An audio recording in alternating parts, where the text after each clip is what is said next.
Much coverage yesterday, and with us to take us through the papers, because there's still more coverage today, Vicky Beeching and Kevin Schofield. Thanks again for coming back and taking us through your selection, starting with you, Vicky, and this is the story of the day, if not the week, if not the month. Amazing. So 70 years after D-Day, this 89-year-old has basically managed another miraculous escape, this time actually from his care home to get to France. He had a few issues. Apparently the care home couldn't quite organise his travel. He decided he was not going to let that stand in his way. Apparently he secretly pinned his medals underneath his coat.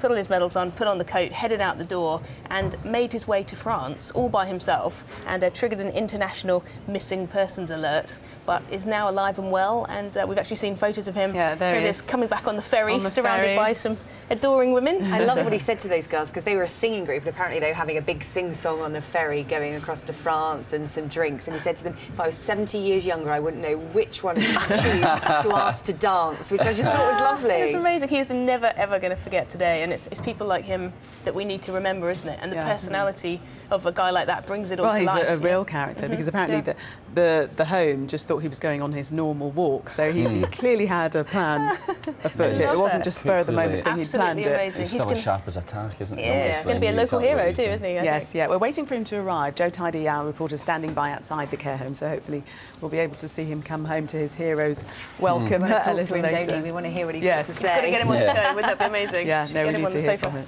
Kevin, let's look at this story now, one that's been rumbling on for some time. This is in the Times, and the story of Julian Assange. Many people perhaps forgetting that it's a couple of years now. Well, it's incredible, really, that 2 years have passed and he's still holed up in the Ecuadorian embassy. If you remember, he went there to avoid extradition to Sweden because he believes that he would then be transported to America, where he's at risk of torture because of WikiLeaks.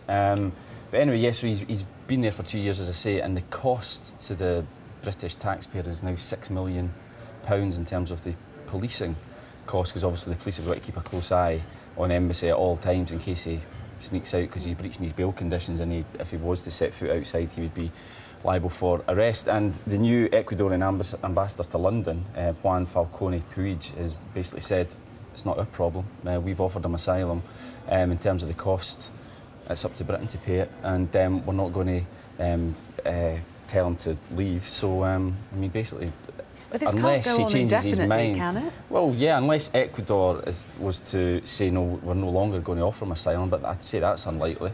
So he's left now in this sort of weird limbo situation where he's going to be living for the rest of his life indoors. I can't believe it's been that long already. It just seems like it's gone by so fast. Yeah. But imagine him being there every day.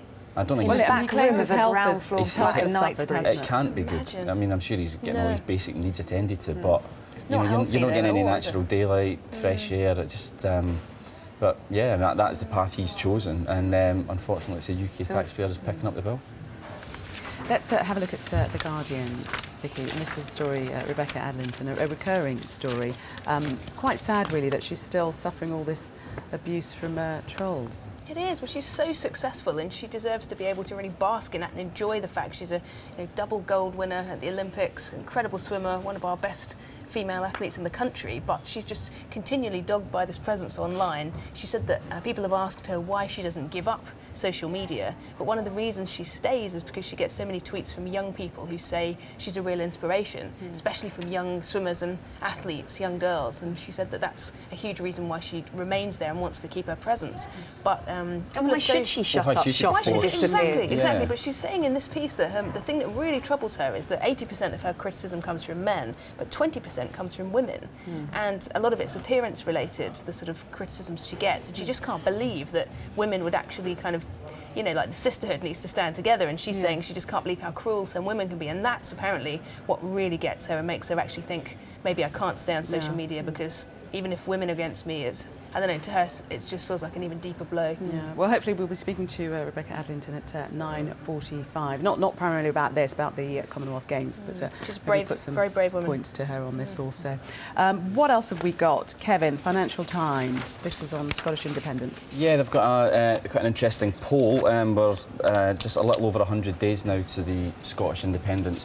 referendum, and they have polled voters in England and Wales to get their thoughts on it. And it turns out that only 15%, and 15% of English and Welsh people actually want Scotland to leave. 55% of those who expressed a strong preference have said that they want Scotland to stay, and that is going to be one of David Cameron and the pro-union camp's main attack lines, I think, in the next 100 days. It's a sort of please don't go to Scotland from the rest of the UK, and kind of love bomb.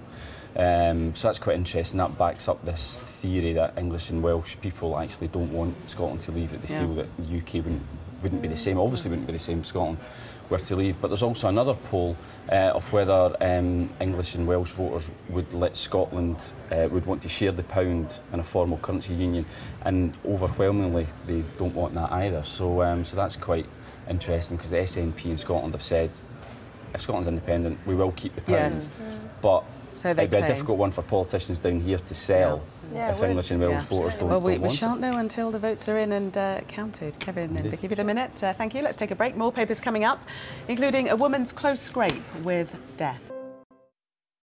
Well, Vicky and Kevin still with us, taking us through their papers. Let's have a look at the Mail and this awful story, really, of this woman just trying to breastfeed in a coffee chain. It's terrible. So, 27-year-old mother was out with her baby Arthur in Costa, and he was quite unsettled, so she started breastfeeding, and a couple who were not even in her eye line told her that it was disgusting and called her some incredibly rude names.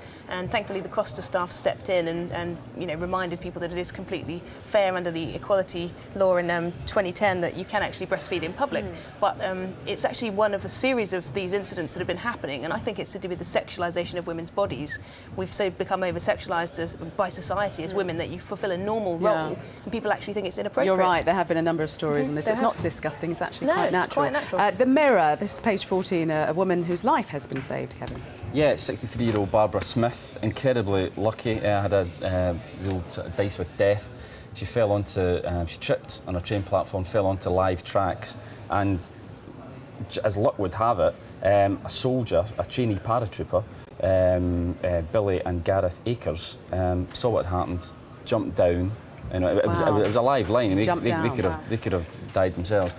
Dragged her up, and she's managed to get away with a broken ankle, but it could have been fantastic story, but very, very brave. Very quickly, Vicky, you've got a few seconds to tell us about the cat stuck in the wall. So a lady had two cats. They fought with each other and bullied each other no end until one of them jumped up 5 feet and got trapped in an 8-inch gap, and unfortunately was there for 2 whole weeks, and the fire staff had to come and get Charlie, the scaredy cat, out. But Charlie's safe and all is well. Charlie is safe and well. Vicky and Kevin, thank you very much for that. A nice one to end on. Let's see what's happening with the sport now, and Ed.